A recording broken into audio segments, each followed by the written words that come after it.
You are back. Welcome. In this video we will be talking about, is Sony following LG's path? And I mean to say that like the LG's mobile division has been shut down officially, will Sony also follow that path? Because in last 5 years Sony's mobile division has been always in loss. So we will find out in this video. But before starting the video, you guys tell me in the comment section below that will Sony follow LG's path? Tell me in the comment section below. Pause the video right now, tell me in the comment section below. And now that you have done that, let's get started with the video. When I ask about the Samsung Galaxy Notes, what do you remember?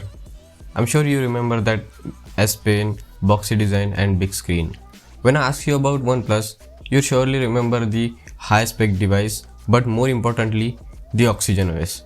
But when I ask you about the LG V series or LG G series or even general LG phone, what do you remember?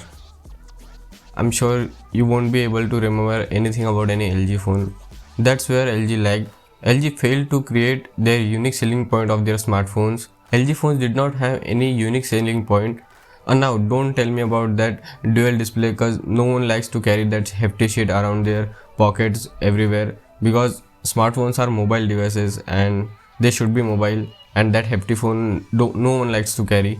So LG failed to create any kind of unique selling point of their smartphone. They were just like normal smartphone, and I'm talking about premium smartphone, that $1,000 price point. And when you hit that $1,000 price point, every company is giving the best available specifications. They have the best available processor, the best available battery, the best available display, and every other things that are outsourced. They are trying to provide best. When you cross that $1,000 price point or price mark, you have to stand out from other competitors. So what Samsung did, they gave all the other specification in their Galaxy Notes as the best of the best processor, the best display and the best battery and other features that are best, like the best Wi-Fi, best Bluetooth support. But their main focus was on S Pen. They tried to improve their S Pen every year, and that's what LG lacked. They did not have any unique selling point. But speaking of Sony have a lot of unique selling points.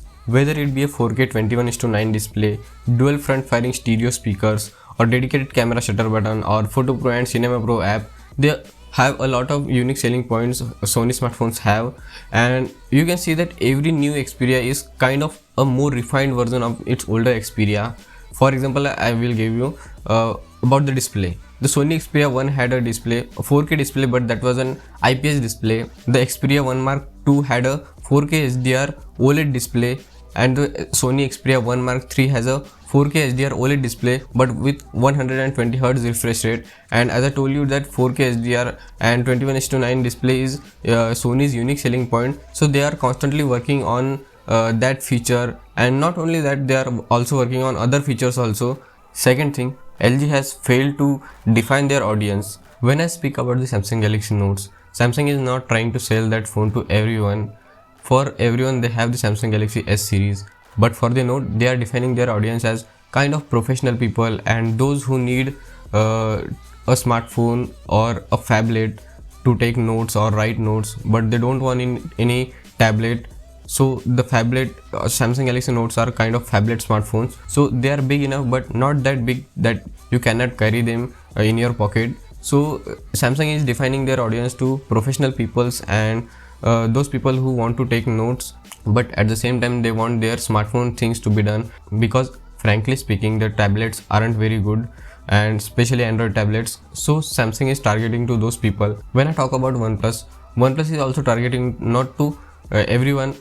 I can say everyone, but most of the people who buy OnePlus phone are kind of tech savvy person who know that specifications aren't everything. The software experience is also a big part of using any smartphone. So those people buy OnePlus smartphones.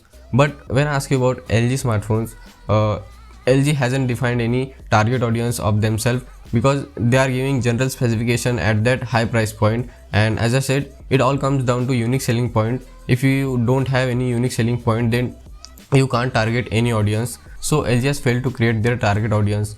But if I speak about Sony, then Sony clearly has a target audience: the enthusiasts, the Sony fanboys and professional peoples.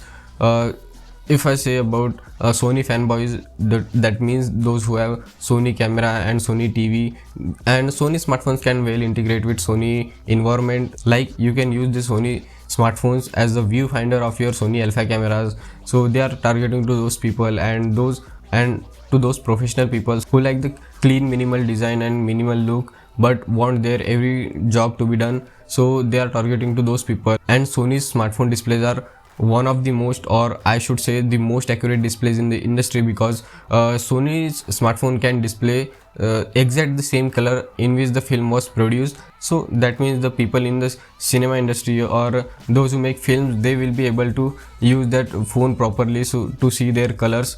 I know they guys have the most color accurate monitors with them, but what if they want to see the movie in the exact colors in which they were produced? So that will help them. And also those people who use Sony cameras but don't want to carry their Sony cameras everywhere, so they can use the Cinema Pro and Photo Pro app to shoot with their Sony smartphone. I know the lenses aren't that big, the sensors aren't that big as of alpha cameras, but they can be useful while going on a casual trip. And if I generally say, then Sony is targeting to those people who watch a lot of content or who consume a lot of content, a kind of professional content where the display or the content is shot in 21:9 aspect ratio, and who want best of the best speakers, and also there is no one to compete with Sony in that market.